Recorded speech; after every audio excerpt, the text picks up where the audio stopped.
Olá pessoal do Me Salva, estamos aqui na nossa série de aulas sobre derivadas parciais, falando sobre o vetor gradiente. Agora nós vamos fazer o nosso primeiro exemplo. Nós temos aqui a função do paraboloide x² mais y² igual a z, ou f de x e y, e o ponto P, 3 e 4. Bom, o que a gente vai ver nesse exemplo aqui? Nós vamos ver qual é a representação geométrica, né, do nosso vetor gradiente. Então, o primeiro passo que nós temos que ter é providenciar a curva de nível a que está localizada esse ponto. Isso daqui é bastante simples, tá, gente? f de xy é um sinônimo de z.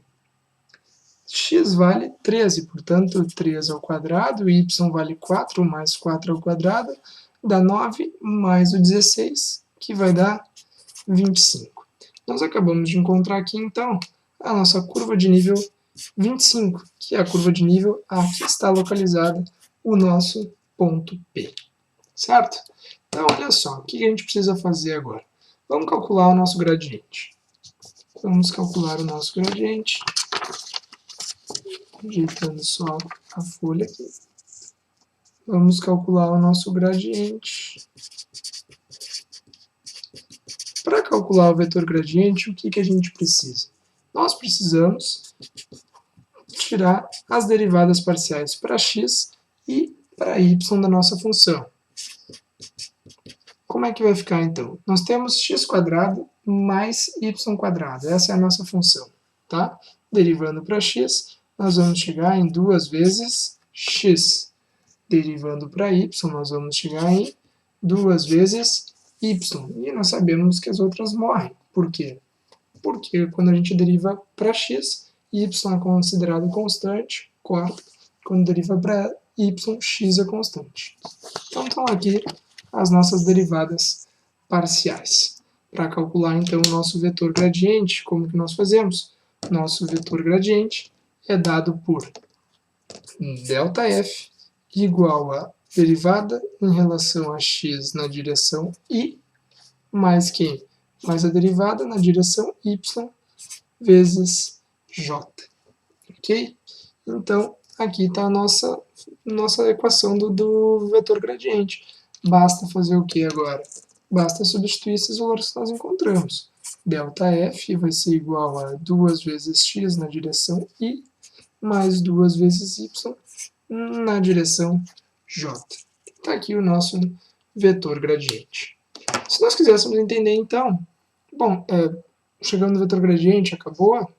Pode ser que sim, pode ser que não. Tá? O que nós temos que fazer agora? Vamos entender como que funciona esse vetor gradiente graficamente falando. Eu vou desenhar aqui um planinho cartesiano, tá? Não sei se vai ficar muito bom, estou desenhando a mão livre aqui. Então, olha só. Como que o que significa esse x² mais y² igual a 25? Tá? Essa é a equação que nós chegamos aqui. x² mais y² igual a 25. Isso daqui é uma circunferência de raio igual a 5. Ok? Isso aqui é importante a gente já saber lá na geometria analítica do colégio. Né?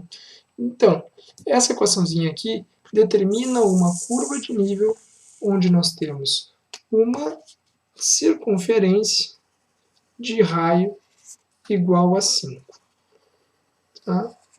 Bom, eu nunca fui muito bom em desenhar circunferências aqui. Tá? Gente, nós temos também o ponto 13, 4. Nosso ponto P, 13, 4 que foi dado. Então, olha só. Está aqui o nosso ponto P, 3 e 4. Como que nós vamos ver graficamente o que é o nosso vetor gradiente? Para isso, é bastante simples, gente. Nós já temos o vetor gradiente aqui na sua forma geral. Basta a gente substituir o valor do ponto dentro dessa função, e aí nós encontramos o quê? A taxa máxima de variação nesse ponto. Lembrando que isso daqui é uma curva de nível, tá? É a curva de nível 25, ou seja, uma circunferência de raio 5. o nosso vetor gradiente aplicado no ponto P vai ficar igual a quanto? Substituindo ali, eu vou colocar na notação de vetor para economizar um pouco de espaço, o 3 no x fica 2 vezes 3, 6. Substituindo o 4 no y, 2 vezes o 4, 8. E nós concluímos que o nosso vetor gradiente no ponto P tem componentes i 6 e j 8. Portanto, nós temos aqui, saindo do nosso ponto, 6 unidades no eixo x, né, na direção i, e mais 8 unidades na direção j, na direção y.